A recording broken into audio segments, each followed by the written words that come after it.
So are we ready to serve our patients today without harm and without delay? Yes. Yes. Are we ready to support our colleagues caring for our patients? Yes. And are we ready to lead today? Let's do it. Good, all right.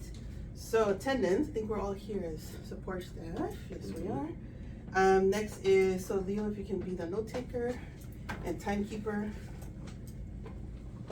And then for reflection, so my reflection for today is how to release stress and anxiety. Here we go. So my sister works at a children's hospital. I don't know if you guys know what this is. It's a fidget board. Ooh. So it's not only it's mainly like for kids to try to learn how to, learn how to read, right? Like maybe like autism, but it's also for adults to reduce stress. So I wanted to just give you a little explanation. So it says the fidget game board creates satisfying sound that soothes your ear. While the soft silicone texture of each of the pampering effects on your fingertips, helping you relax your body, mind, and eliminate stress and anxiety. So, when we get those tough calls, 911 calls. Yeah. Yeah, so I brought one for everybody. Oh. Yeah. Thank you. Shout out to my sister who works at a children's hospital.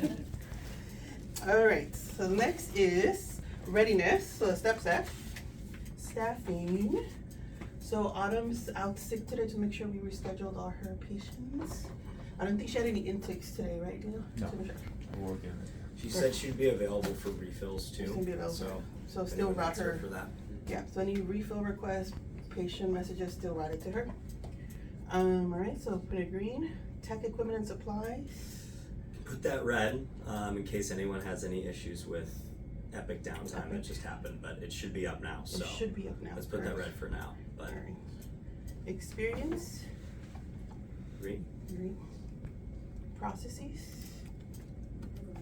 green. Just a reminder, again, officially the transfer of care slots, like the whiteboard says, 30 minutes now. I went over through all the templates for the gen psych providers and I removed all the transfer slots, so just return slots any 30 minutes. Okay. And the patients who already had a transfer appointment, I changed it to 30 minutes, just FYI. So I Great. fixed all those. Thank you. All right, safety, cybersecurity. There was an email on Monday from HR. Hopefully nobody clicked on it because that was one of those fake ones. Yeah. All right, and then facilities. I want to say green because they replied to us that they're going to give us the Yeah. key for 216. Are they going to give you one key or multiple? Because I know Multiple. some of our research team wants some as well. Yeah, multiple. So great. Yeah. Awesome. So yes, I'm going to put that green. All right, next is actions and descriptions. So Leah, if you can let me know if there's anything under actions. So Electronic tracker too. just following up on the panic buttons. So I emailed our panic button supplier. They're gonna get back to me soon. It's one of those things where you just gotta squeak the wheel for that one. So I'll give an update for that in the next few days.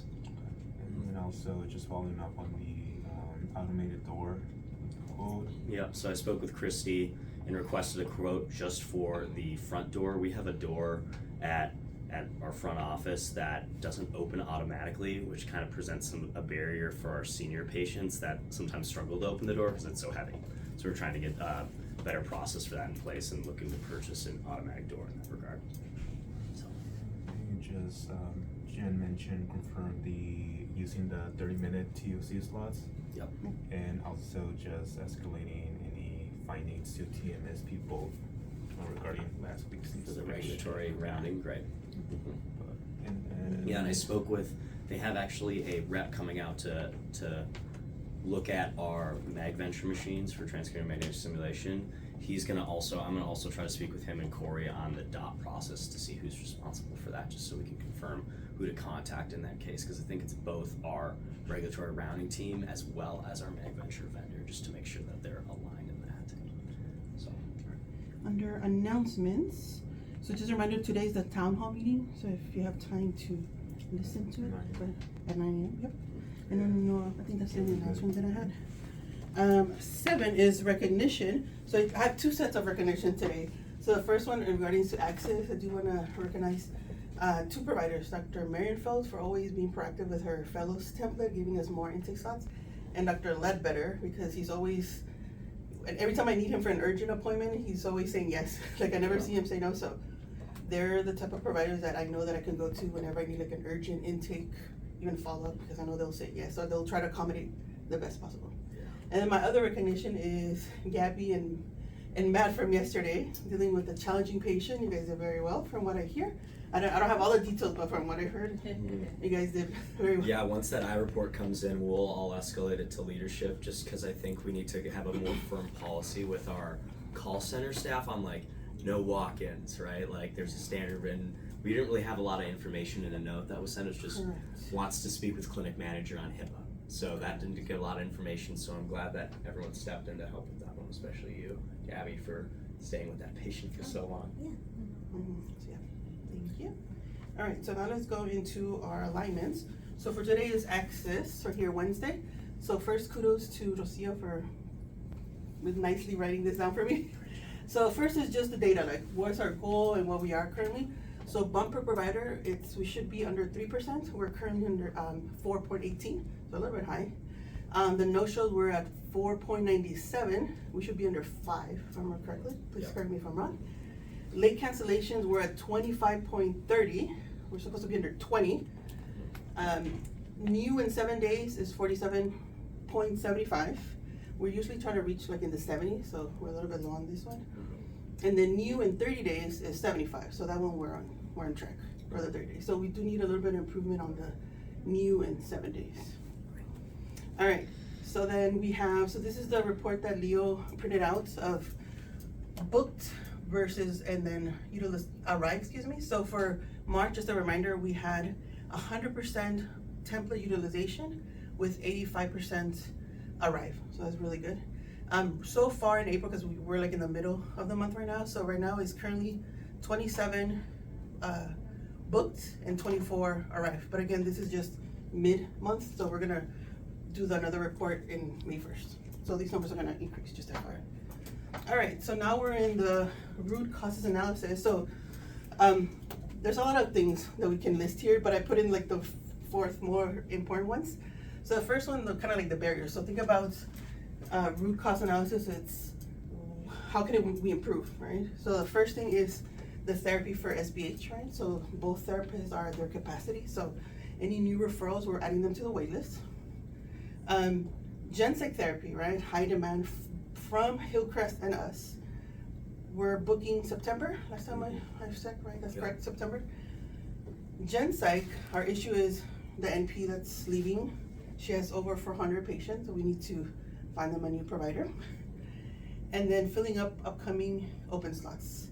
So now these are kind of like the 4 issues. Now when we go to the countermeasures, what are we doing? What are the steps that we're doing to improve these?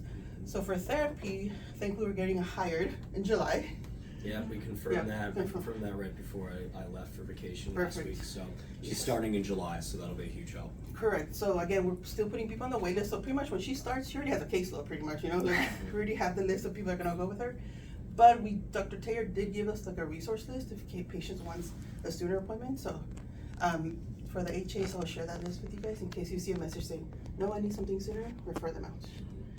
For Gen Psych therapy, so this is a little tricky one, right? Because it's not like we're not getting a new therapist anytime soon. So our solution for countermeasure is we need to review the therapist's caseloads. Are they really following the process of short-term therapy, right? Is it time to discharge a couple patients so we can have a new caseload? All right, so for Gen Psych meds, remember like the NP leaving, what we changed was now instead of 1 hour transfers, it's 30 minutes. So that's gonna pretty much double the access for all these 400 patients that need appointments. Yep. And then for the filling upcoming open slots, so this goes with Leo's report weekly. So he's letting us know, okay, in the next 2 weeks, here are the providers who have openings for intakes. So remember this board that he puts on Wednesday, Thursday. So what I'm gonna do is I assign the HAs, and you'll be focusing on the green, like who are the providers who have intakes. We're gonna try to fill those intake slots. And again, like it's still open, so the call center can still take those slots, by the way. So this is just trying to fill sooner. So for example, right now, Ledbetter, Amendolara, the senior fellows, Dr. Tarver for college, and then for women's therapy, DeLuca and Puzon. So Again, so this is what I do is the HAs are gonna work on the wait list first, and if they can't find patients here, they're gonna jump to the work queue. So that's kinda like the solution of filling open slots. So any questions? Any clarification that's needed? Sounds good? Sounds good. All right, and the last thing is the post-huddle reflection. So we'll go back to yours, all the way to the bottom. That one. Make those questions. Alright, did we follow the standard work? Yep. Yes. Did we start on time? Yes. We were accountable for our commitments. Yes. Did we spend our time appropriately on alignment, improvement, and readiness? Yes. Yep. And what can we do to be more effective at our next huddle? Just think we are following. I think we're doing a Really good job. guidance. I was gonna look into, for a pick, and I'll write it on the board, is I'm just gonna look into ways that we can look at therapist schedules to see what patients are at a certain number of visits. So if they're above like 12 to 15 visits, we can provide that with the provider so that they can follow our standard case closure policy. Right, so that'll be a pick idea for me that we can share tomorrow. For our people. Yes.